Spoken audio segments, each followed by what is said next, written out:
ರಾಜ್ಯದಲ್ಲಿ ಎರಡನೇ ಹಂತದ ಮತದಾನಕ್ಕೆ ಕೆಲವೇ ದಿನಗಳಷ್ಟು ಬಾಕಿ ಇದ್ದು ದಾವಣಗೆರೆ ಜಿಲ್ಲೆ ಹೈವೋಲ್ಟೇಜ್ ಕ್ಷೇತ್ರವಾಗಿ ಪರಿಣಮಿಸಿದೆ. ಕಾಂಗ್ರೆಸ್ನಿಂದ ಬಂಡಾಯವೆದ್ದಂತ ಜಿಪಿ ವಿನಯ್ ಕುಮಾರ್ ಪಕ್ಷೇತರ ಅಭ್ಯರ್ಥಿಯಾಗಿ ಸ್ಪರ್ಧೆ ಮಾಡಿದ್ದಾರೆ. ಕಾಲಿಗೆ ಚಕ್ರ ಕಟ್ಟಿಕೊಂಡಂತೆ ನಿತ್ಯ ಬಿರು ಬಿಸಿಲನ್ನು ಕೂಡ ಲೆಕ್ಕಿಸದೆ ಕ್ಷೇತ್ರದಾದ್ಯಂತ ಮತದಾರರ ಮನತಟ್ಟುತ್ತಿದ್ದಾರೆ. ಇಂದು ಹರಪನಹಳ್ಳಿ ತಾಲೂಕಿನಾದ್ಯಂತ ಪ್ರಚಾರವನ್ನ ಕೈಗೊಂಡಿದ್ದಂತಹ ವಿನಯ್ ಕುಮಾರ್ ಭರ್ಜರಿ ಮತಬೇಟೆ ಮಾಡಿದ್ರು. ತಾಲೂಕಿಗೆ ಆಗಮಿಸಿದ್ದಂಥ ವಿನಯ್ ಕುಮಾರ್ಗೆ ಮತದಾರರು ಅದ್ದೂರಿಯಾದಂಥ ಸ್ವಾಗತ ಕೋರಿದ್ರು. ಡೊಳ್ಳು ಕುಣಿತದೊಟ್ಟಿಗೆ ಸ್ವಾಗತಿಸಿ ಸಿಲಿಂಡರ್ ಗುರುತಿಗೆ ಮತ ನೀಡಿ ಜಿಬಿ ವಿನಯ್ ಕುಮಾರನ್ನ ಗೆಲ್ಲಿಸಿ ಅಂತ ಮತಯಾಚನೆ ಮಾಡಿದ್ರು. ವರದಿ ನಲ್ಲೂರು ಮೊಹಮ್ಮದ್ ಆಸಿಫ್, ಎಬಿ ನ್ಯೂಸ್, ಚನ್ನಗಿರಿ.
ನಾನು ನಿಮ್ಮ ಜಿಬಿ ವಿನಯ್ ಕುಮಾರ್ ಕಕ್ಕರಗೊಳ್ಳ, ದಾವಣಗೆರೆ ಲೋಕಸಭಾ ಕ್ಷೇತ್ರದ ಪಕ್ಷೇತರ ಅಭ್ಯರ್ಥಿ.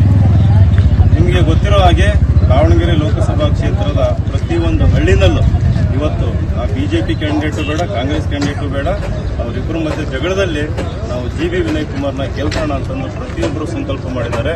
ನಾನು ಹೋದ ಕಡೆ ಇಲ್ಲಲ್ಲ ಅದ್ಭುತ ಸ್ಪಂದನೆ ಸಿಗ್ತಾ ಇದೆ, ರೆಸ್ಪಾನ್ಸ್ ಸಿಗ್ತಾ ಇದೆ. ಇದು ಯಾಕೆ ಸಿಗ್ತಾ ಇದೆ ಅಂತಂದ್ರೆ ದಾವಣಗೆರೆ ಕ್ಷೇತ್ರದ ಪ್ರತಿಯೊಬ್ಬ ಸ್ವಾಭಿಮಾನಿ ಜನ ಇವತ್ತು ಬದಲಾವಣೆ ಬಯಸ್ತಾ ಇದ್ದಾರೆ.